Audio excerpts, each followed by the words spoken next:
ধন্যবাদ। এবারে প্রশ্নটা মহিলাদের মধ্য থেকে। এই প্রশ্নটাও করেছেন একজন অমুসলিম। হেমা খাতার উসমান প্রশ্ন করেছেন, আপনি বললেন মুসলমানদের মাঝে কিছু কুলাঙ্গার আছে যারা খারাপ কাজ করে, মিডিয়াও তাদের তুলে ধরে। এই মুসলিমরা কি ধর্মের নামে এসব কাজ করে মিডিয়াকে সুযোগ দিচ্ছে না? এতে অমুসলিমরাও ভুল বুঝছে। প্রশ্নটা করেছেন একজন অমুসলিম, আর খুবই সুন্দর প্রশ্ন, যে মুসলিমদের মধ্যে বেশ কিছু কুলাঙ্গার আছে, এই কুলাঙ্গাররাই কি মিডিয়াকে ইসলামের নামে মিথ্যে কথা ছড়ানোর সুযোগ করে দিচ্ছে না? এই কুলাঙ্গাররা তো আসলে কোনো মুসলিমই নয়। একজন মুসলিম কখনো এমন ভুল কাজ করবে না। মুসলিম শব্দটার অর্থ হলো যে ব্যক্তি তার নিজের ইচ্ছাকে আল্লাহ তাআলার কাছে সমর্পণ করে।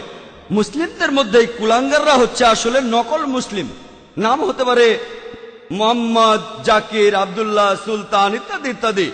নাম দিয়ে আপনি মুসলিম হবেন না, আপনি মুসলিম হবেন কাজ দিয়ে।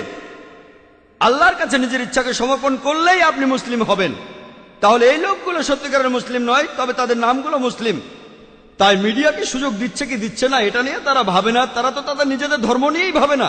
তারা নিজেদের ধর্মকে থোড়াই কেয়ার করে, কিন্তু তারা তাদের ধর্মকে নিয়ে ভাবে না। মিডিয়া কি বলছে সেটা নিয়েও তারা ভাবে না। তবে আমি মিডিয়া দোষ দেব, মিডিয়া কেন অল্প কিছু মানুষের কাজকে তুলে ধরছে?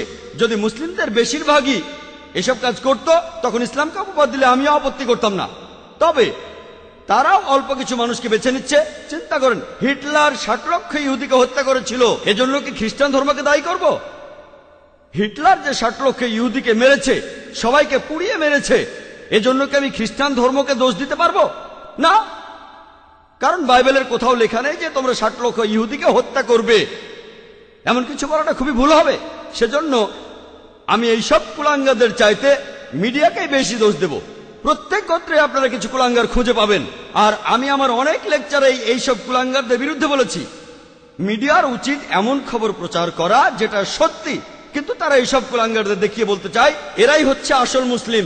তারা এভাবে বলতে পারে যে এই মুসলিম চুরি করেছে তারা মাত্র 1 জন, 5 জন, 10 জন, আর মুসলিমদের সংখ্যা 100 কোটিরও বেশি। এভাবে বললে কোনো সমস্যা নেই। তবে তারা বলতে চায় যে সব মুসলিমই ভুল কাজ করছে।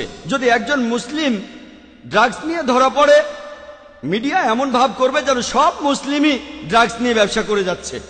মিডিয়ার উচিত হবে সত্য কথা প্রচার করা।